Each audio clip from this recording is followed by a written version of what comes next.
Have you ever wondered how a particular product gets its price? Well, today I'm going to show you a rather simple method that professionals in the market research industry have been using successfully for almost 5 decades. And what's more important, almost 1,000 of you, my subscribers, have also participated in a survey that uses this very method, so you'll be able to see the results of your effort in action. All it took was 4 questions.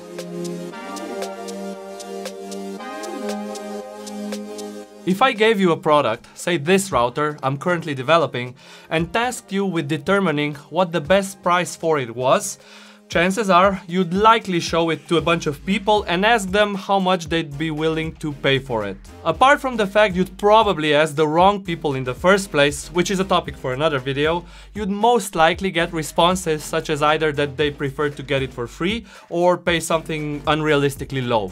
And even if you gave them a list of options, they'd most likely just pick the cheapest one. None of these two approaches really work in practice, which is why in 1976, a Dutch economist, Peter van Westendorp, introduced something called price sensitivity meter, or PSM for short. While it's not the only method of pricing products, I find it an easy starting point because it gives you a very concrete set of numbers you can then play with or explore further. There are 4 questions that represent the cornerstones of this method, all of them requiring an answer in dollars, euros, or whatever currency you're interested in. The first question: at what price would you consider this product priced so low that you would feel something is wrong with it? If your instinctive question from earlier only resulted in people trying to get the price as low as possible, then this question limits that. It actually forces them to think that there's maybe even a possibility that the product is too cheap. We'll get to your answers soon, but one interesting finding in my survey was that all of the respondents said that $100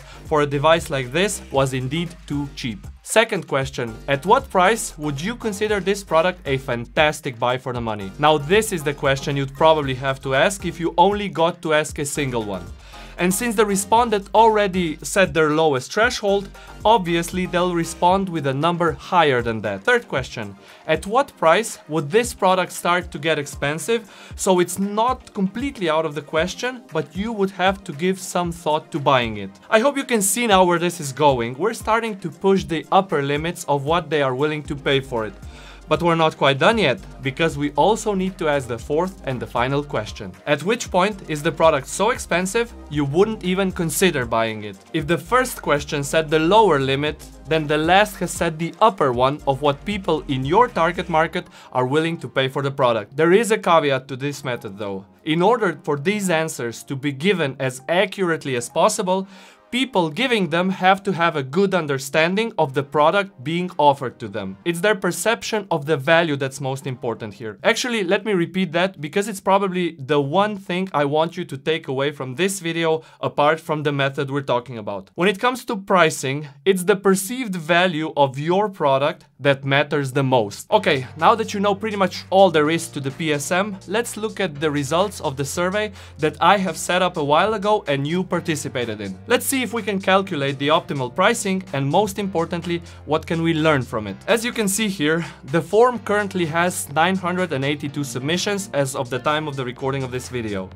That is a very significant amount of data we can work with, so let's first make a new sheet and name it results. In this sheet, we will create 5 columns that we'll need to run some relatively simple math on. We'll name the first one price point, and the rest will be the 4 questions we're asking. Because these are the header cells, let's also make them gray so they'll visually pop up a bit more. Now if we go back to the results sheet and investigate the answers a bit, you'll see that a huge majority of answers fall below the $1,000 mark. So that's what we'll use as our highest price. So let's go back to our results sheet and lay them out in the column A, starting with $100 and then going up to $1,000 in $25 increments. Now before we start doing any calculations, let's first count the number of promoters.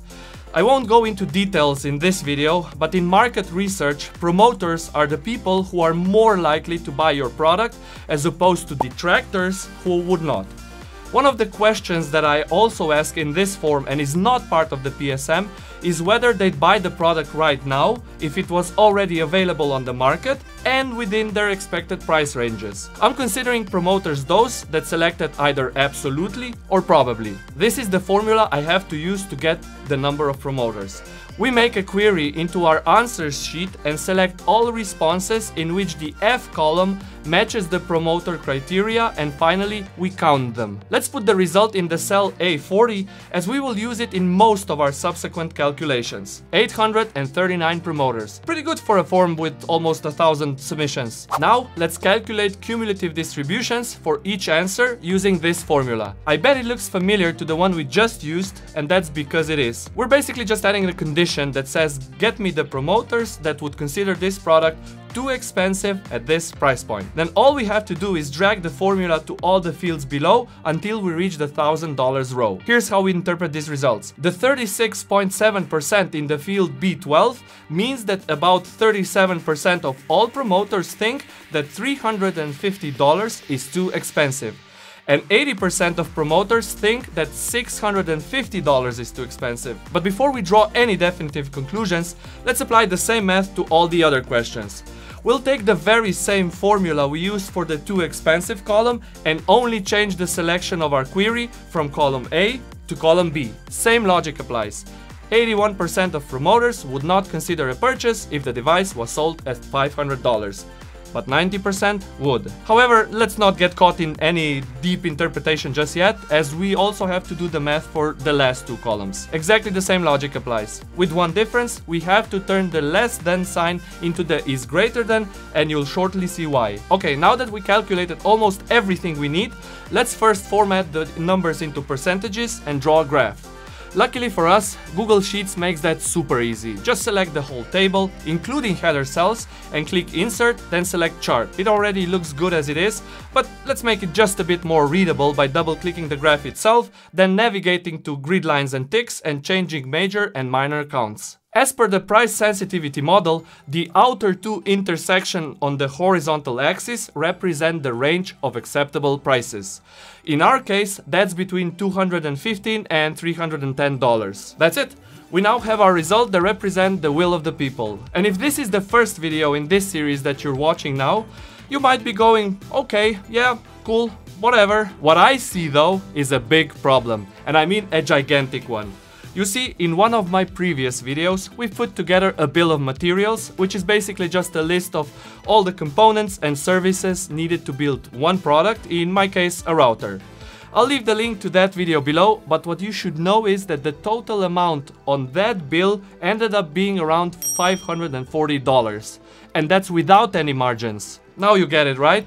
The bottom line on the bill of materials, also known as costs of goods sold or COGS, shouldn't be higher than the max price people are willing to pay for. And not only that, it should be significantly lower, because that difference is what makes up our margins. You know, the money needed to run and grow the company. Does that mean we're done? No. Quite on the contrary, my young Padawan. These are the problems that, no matter how frustrating or seemingly unsurmountable, I love to solve. But before we continue, I'd like to give all of you a try. I'll show you the graph, and I want you to pause the video for a couple of seconds and write in the comments below how you would solve this problem. Be creative, use your imagination. The only thing you're not allowed to do is give up.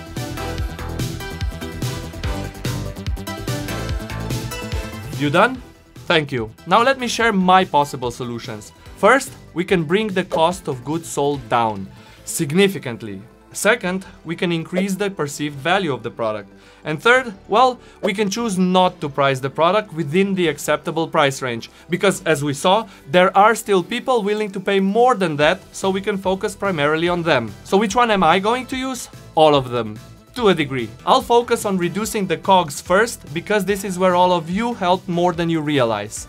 When we went through the bill of materials, a bunch of you came forward saying you simply don't want the aluminum case and would rather go with something cheaper, such as sheet metal or even plastic. Well, I heard you loud and clear, which is why I decided we'll most likely go with two options.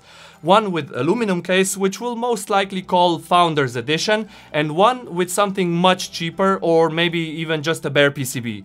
I haven't yet decided what that something cheaper will be, so we'll just put a guesstimate at $30 and update it once we know more. The second most requested feature was another SFP Plus port in place of the currently planned 10GB RJ45. It not only makes perfect sense, but it also subsequently brings the price down, as we don't need a $30 PHY chip nor a 10GB RJ45 jack, both of which increase the price significantly. What we do need to add in their place though is another retimer chip, an SFP Plus cage and a connector. Oh, and while we're talking about ports, many of you have also pointed out that you'd rather have 2.5 gigabit ports instead of the gigabit ones, so I went ahead and checked the datasheet of the CPU, and guess what? We can have not one, not two, but three 2.5 gigabit ports, so we'll go with that instead of the initially planned 4 gigabit ones. A win in my book, all thanks to your input. And there's also an additional benefit to that, which I won't mention just yet, as I have to first talk with the hardware designers, but make sure you're subscribed so you'll be among the first ones to know when I disclose it. But we're not done with cost optimization yet, because the distributor that will provide me with all the chips has also had some input. Luckily for us, in the areas where it matters the most: power delivery, storage and RAM.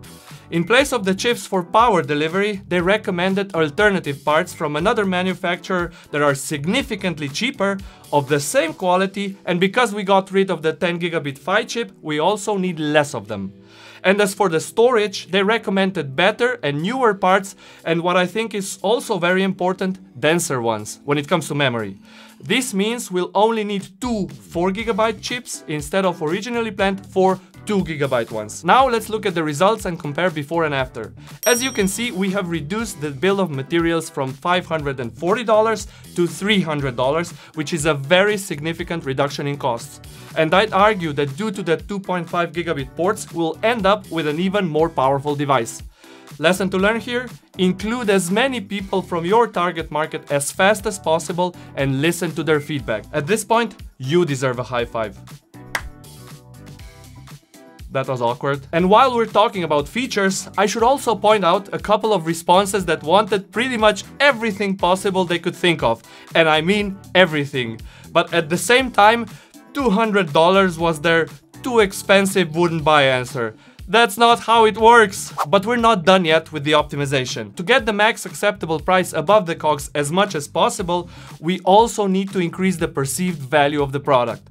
And I'm doing that right now. The more videos I share about the project and hopefully provide some value to you, the viewer, the more you realize I know what I'm talking about, am capable of actually making this device a reality, and thus perceive my efforts, the results of which is the router, as of higher value. And I can prove it. If we check the average value for the great deal option for the first 450 responses, it's at $241. But if we do the same math for the last 450 responses, it's at $266. That's roughly a 10% increase in average perceived value in about 2 weeks. By the way, all that I'm showing you here is for the purpose of learning. None of the numbers are conclusive or final yet, although the survey submissions are real. In fact, the form is still up and accepting responses, which means you can still click the link in the description to fill it out. And while you're at it, also click that subscribe button, or at least a like.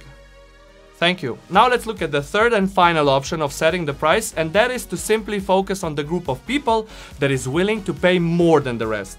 If we check our graph and do some math, you clearly see there's still about 250 people out of the 900 that would consider purchasing this router if it was priced at around $500. So how do we focus on them? Well, first, we perform a qualitative analysis. If the exercise in this video is all about numbers or quantity, then the qualitative part is all about actual people, which means we'll have to talk to them so that we can discover who they are, what they do, and what they value in their gear. And that's exactly what I'll do in one of the next videos. Tomasz from Slovenia, signing out.